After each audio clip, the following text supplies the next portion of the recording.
Hello everybody and welcome to my YouTube channel for my review on the newest Christopher Nolan film centered around time inversion. Arguably the most confusing film of all time, exceeding the likes of Nolan's previous works, this is Aki's Reviews and this is my review of Tenet. Aim it and pull the trigger. You're not shooting the bullet, you're catching it. It's very easy to be confused by a Christopher Nolan film, whether it be from Inception, Interstellar, or Memento. Tenet, however, is a whole other level of confusion. Visually magnificent, a wide variety of great performances, and an utterly gorgeous score by Ludwig Göransson, this film is a brilliant standout in terms of an extended story working its way through a seemingly impossible concept for audiences to grasp onto. Even though it definitely isn't one of Nolan's peak films that will be remembered as iconic in comparison to his other masterpieces, Tenet is flawed with some quite obvious failings. A lot of recent reviews I've read have criticised this movie for being too confusing and too much to handle, leading it to be Nolan's worst film. I definitely don't agree, as it is incredibly well put together, but I can completely understand how most audiences would not like this film, because if you don't pay attention to even one scene, there is a likely chance you'll miss out on some imperative dialogue that contributes to the mystery surrounding the story. Not only is the cast very impressive, but Nolan's writing has gone to another level with his obsession towards time manipulation, etc. Tenet is a film that many are making out to be impossible to understand, and I completely disagree. Even though Tenet demands your full attention the whole time, which proves to be exhausting by the end, the plot made sense and needed the whole 150-minute runtime to explain and flesh out its story.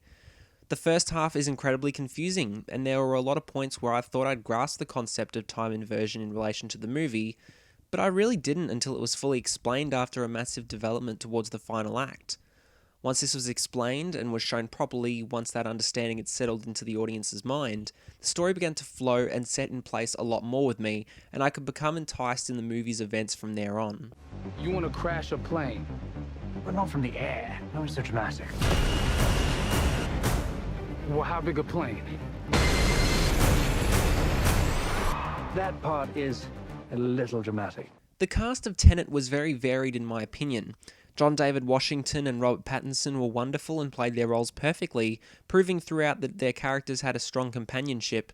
However, I thought that Elizabeth Debicki was a massive standout among any other actor or actress in this movie, as she seemed to really string each character together. However, the one cast member that varied for me in terms of their performance was Kenneth Branagh, as he acted extremely strange and felt way out of place for what the film was needing for an antagonist. Even though I felt this way for the first 2 hours or so, once a major reveal about his character was set in, his performance up until that point made sense, and I felt as if I could forget that I didn't like how he was placed in the movie earlier on. Tenet definitely isn't without flaws, a massive one being the sound mixing.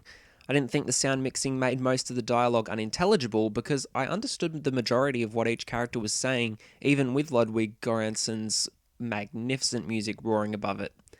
This doesn't mean that I understood every piece of dialogue because there were some major points where vital dialogue was being performed, but it was drowned out by the music and that became disappointing even though it happened rarely. It wasn't as distracting as most reviews have made it out to be, but during some scenes that needed its dialogue to be heard, I can understand why some critics would say this. The final flaw I had with Tenet was probably its pacing and editing, as it was very disjointed, as it became especially apparent during Acts 1 and 2 because the first act was fast-paced and full of action, and basically was a lot to take in, but then the rest of the movie slowed everything down and began to flesh out everything, and even though I was entertained during the whole film, from a critical point of view I completely understand how the editing/pacing would be an issue for some viewers. Overall, I really loved Tenet, as it was engaging, exciting, entertaining, intense, and perfectly written. Even though I wouldn't compare this to most of Nolan's previous masterpieces like The Dark Knight or Inception, I still had a brilliant time and can definitely see myself rewatching this over and over, not only to get a full understanding of the movie, but to enjoy the experience multiple times.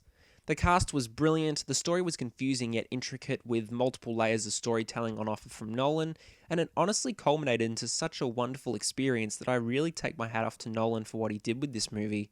A seemingly impossible movie to decipher, but he did it amazingly well, so I'll give Tenet a 9 out of 10. Thank you so much for watching. Have you seen Tenet or are you yet to see it? Let me know below, If you like what you're seeing here and you want to see even more, check out my channel and be sure to have a look at my reaction to DC Fandom Hall of Heroes and my previous review of Hamilton. As always, be sure to follow and subscribe to my YouTube channel. This has been Kia's Reviews, signing off for now.